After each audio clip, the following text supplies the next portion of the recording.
সুপ্রিয় দর্শক, আসসালামু আলাইকুম। বরাবরের মতো আবারও চলে আসছি আরেকটি রেসিপি নিয়ে। আজকে আমি করে দেখাবো এখানে স্পিনাচ। এটা হচ্ছে পালং শাক। পালং শাক দিয়ে আমি যেভাবে রান্না করছি সেটাই আপনাদেরকে দেখাবো আজকে। আমরা অনেকেই অনেকভাবে করে এই পালং শাকটা খেয়ে থাকি। আমি আজকে যেভাবে করছি সেটাই আপনাদেরকে দেখানোর চেষ্টা করব। আপনাদের যদি ভালো লেগে থাকে তাহলে অবশ্যই একটা লাইক দিতে ভুলবেন না প্লিজ। আর আপনারা এইভাবে আগে যদি না খেয়ে থাকেন অবশ্যই ট্রাই করবেন, তাহলেই বুঝতে পারবেন আমার এই রেসিপিটা কেমন হয়েছে।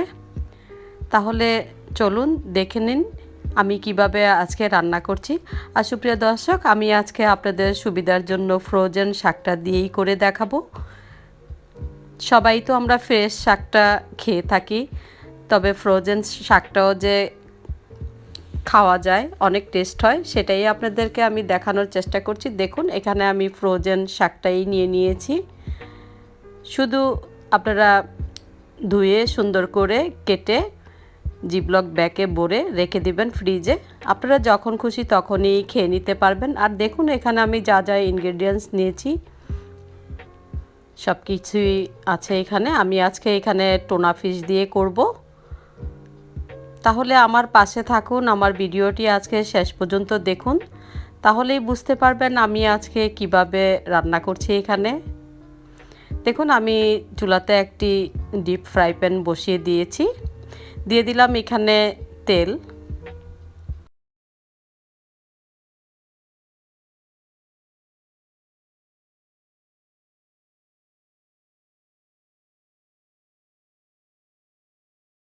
সাবস্ক্রাইব করেননি অবশ্যই আমার চ্যানেলটি সাবস্ক্রাইব করে দিবেন প্লিজ।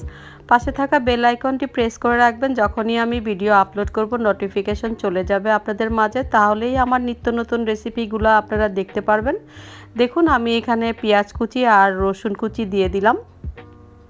আর শাকের মধ্যে রসুন কুচিটা একটু বেশি করে দিলে ভালো লাগে খেতে, পেঁয়াজ রসুন, তাই আমি এখানে বেশি করেই দিয়েছি। দেখুন পেঁয়াজটা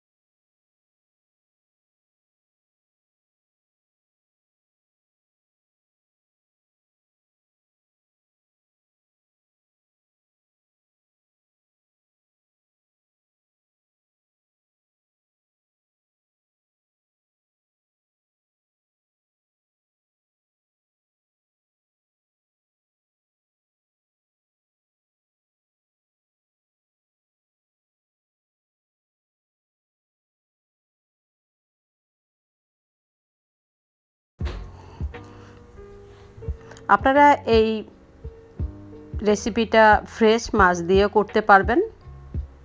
আমি এখানে আজকে টোনা ফিশটা দিয়েই করে দেখাচ্ছি।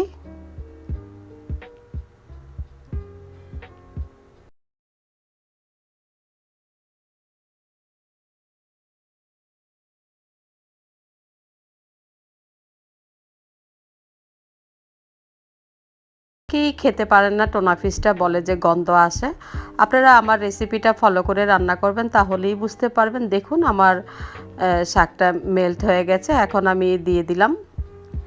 একটু একটু ফ্রোজেন রয়ে গেছে, অসুবিধা নেই। এখন চুলার যে তাপটা সেই তাপেই এটা গলে যাবে। আর এখানে কোনো ঢাকার প্রয়োজন নেই, শুধু উল্টিয়ে পাল্টিয়ে একটু নেড়ে চেড়ে দিবেন কিছুক্ষণ পর পর। দিয়ে দিচ্ছি এখানে মটরশুঁটি, এটাও আমার ফ্রোজেন মটরশুঁটি। ফ্রোজেন দিয়ে কিভাবে করতে হয় সেটাই আমি আজকে আপনাদের এখানে দেখানোর চেষ্টা করছি।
দিয়ে দিচ্ছি আরেকটু লবণ।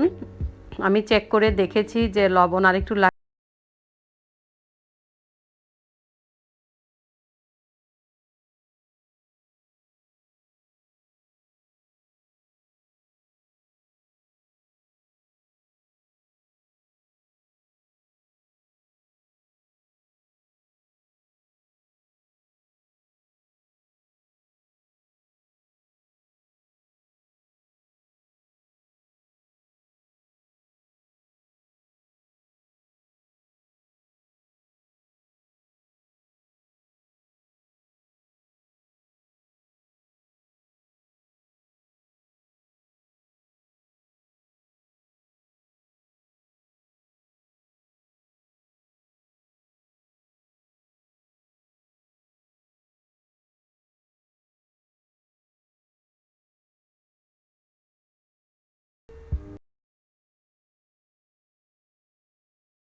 দেখুন শাকটা হয়ে গেছে। আমি একটা প্লেটে নামিয়ে নিয়েছি।